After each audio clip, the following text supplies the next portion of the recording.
আজ 16 জুলাই জুলাই শহীদ দিবস। এই উপলক্ষে আজ বুধবার রাষ্ট্রীয়ভাবে শোক পালন করে দেশ। সরকারের সিদ্ধান্ত অনুযায়ী আজ বাংলাদেশের ব্যাক সরকারি, আধা সরকারি, স্বায়ত্তশাসিত প্রতিষ্ঠান, শিক্ষা প্রতিষ্ঠান, ব্যাক সরকারি ও বেসরকারি ভবন আর বিদেশত বাংলাদেশের মিশন এগুলো জাতীয় পতাকা অর্ধনমিত রাখা হয়। মঙ্গলবার দিন মন্ত্রী পরিষদ বিভাগতুন এই সংক্রান্ত প্রজ্ঞাপন জারি করা হয়। মন্ত্রী পরিষদ সচিব শেখ আব্দুর রশিদ সই করা প্রজ্ঞাপনত জানানো হয় জুলাই শহীদ দিবস উপলক্ষে রাষ্ট্রীয়ভাবে শোক পালন করা হইব। জুলাই শহীদ অকলের প্রতি গভীর শ্রদ্ধা জানানে সারা দেশের মানুষ আজ এই শোক পালন করে। আর একটা বড় আন্দোলন ছিল জুলাই আন্দোলন, আর এক বছর অতিবাহিত করছি। আর বহুত আশা আকাঙ্ক্ষার একটা স্বপ্ন আছে যারা নতুন একটা বাংলাদেশ গড়ে তুললাম, কিন্তু গত এক বছরে দেখা গেল দিকে আর ইয়ান আশা করছি ইয়ান আর ইন্টারিম গভর্নমেন্ট এবং বাকি যারা আসলে রাজনৈতিক দল আছে পূরণ করে না পারে। আর আসলে হতটুক শহীদ ওয়াসিম বা শহীদ আর আবু সাইদের আদর্শ দান করতে পারে ইয়ান আর না জানে।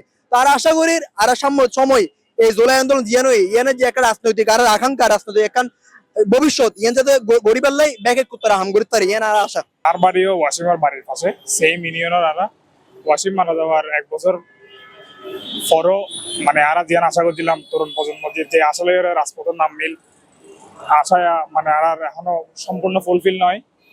আর সাইমদে এই গভর্নমেন্ট যাতে তরুণ প্রজন্ম জিয়ান চাওয়া পাওয়া সিলিয়ান প্লেয়ার হাজ করে।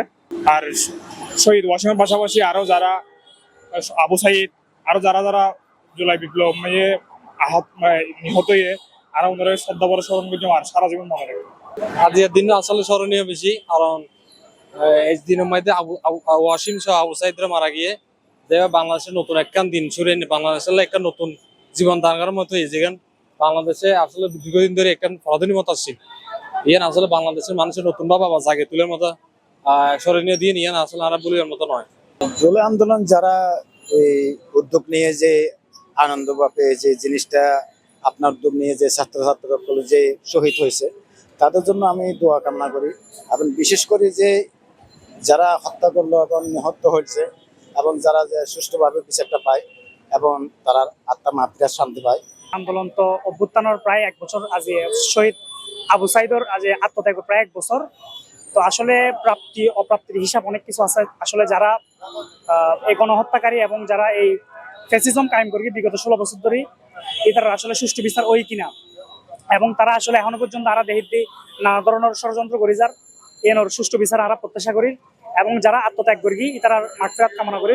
আসলে জুলাই বিপ্লব যেভাবে হয় এ বললে এই যে আন্দোলন কিন্তু সাধারণ মানুষের সাধারণ আহমর জনতা অর্থাৎ জনতার সম্পৃক্ততা এই আন্দোলন নয়, এবং বাংলাদেশের একটা নতুন একটা রাষ্ট্র নির্মাণ হয়ে এবং এই আন্দোলনের ভিত্তি করে নে আজি মানুষ স্বাধীনভাবে হত হইতে পারে ইয়ান কিন্তু যোগ্য দাবিদার হলে ছাত্রকল। তবে ছাত্রকলের পাশাপাশি কিন্তু এডে আর নিজজ্ঞ এই আন্দোলনের মধ্যে শরীক একজন আছিলাম।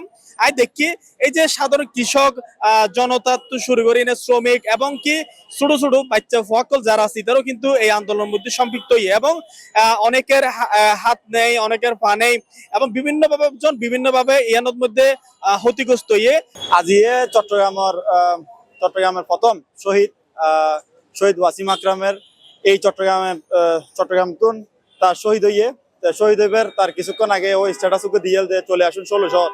তো 16 শহরে ছাত্রলীগের সন্ত্রাস বাহিনীর গুলিতে ও কিন্তু নিহত হয়ে, তো সাথে ওর লগে আরো ফয়সাল শান্ত এবং উমর ফারুক নামে একজন নিহত হয়ে, যারা 3 জনের লাশ মর্গে দেখিয়ে সারা বাংলাদেশ স্পলিঙ্গতুন হঠাৎ করিয়ে ইবে দাবানলত পরিণত আন্দোলন ইবে।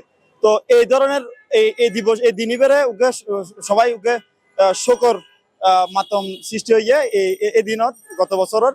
তো আজি এক বছর পূর্ণ হইয়ে তারা সাধারণ মানুষ হিসেবে আরা এই দেশ আজির দিনই বেড়ে শোক হিসেবে বা শহীদ ওয়াসিম আকরাম দিবস হিসেবে ঘোষিত হোক ইয়ে নারা চাই। জুলাই যাদের হাত ধরে আসছে, জুলাই আসার কারণে মূলত আমরা বাক স্বাধীনতা প্রথমত বাক স্বাধীনতা বা ইসলামপন্থীদেরকে যেভাবে ব্যাকডেটেড করে রাখা হয়েছিল সারা জীবন, যে সরাসরি কোনো রকম বাধা না দিলেও বিগত সরকারের আমলে যারা বামপন্থী ছিল, ইসলাম বিদ্বেষী ছিল, তারা সবসময় শক্তিশালী ছিল।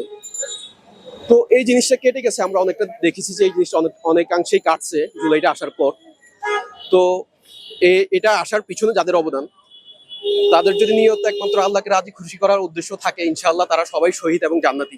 তো এটা করতে এইভাবে ছাত্র সকলে যেভাবে দেখতেছি মারছে, কোনো করে টাঙা কাটা গেছে, কোনো করে ইন্দিগুলি করছে, কোনো করে আপনার মাথা ফাটা দিছে, এরকম তো দেখলাম। তো গাড়ি দিদি ভ্যান গাড়ির মধ্যে লাতে আপনার বন্ধ করে দিছে, ভ্যান গাড়ি হাওয়া ছাড়ি দিত, যে ভ্যান গাড়ি করলে আছে কোন আঁকা এইরকম তো করছে, ভ্যান গাড়ি ড্রাইভাররা এইভাবে আপনার ফিরে দিচ্ছে। তো যে কোনো মসজিদ মাদ্রাসার মধ্যে তো অবশ্যই কিন্তু তারা মরে গেছে, তার আমরা দোয়া একটু সবাই তো করে। যারা মারা গেছে তাদের জন্য আত্মার মাফেরাত কামনা করি। 2 নম্বর গেট গুলা খুললে হয়েছে, এই দৌড়াদৌড়ি পুলিশে দাওয়া পাল্টা করছে, অনেক বহুত মানুষ মানুষ মারা গেছে। আন্দোলন সামনে এসেছিলাম আমরা দোকানে, আমরা দোকান আত্মার মাফেরাত তারা কামনা করি।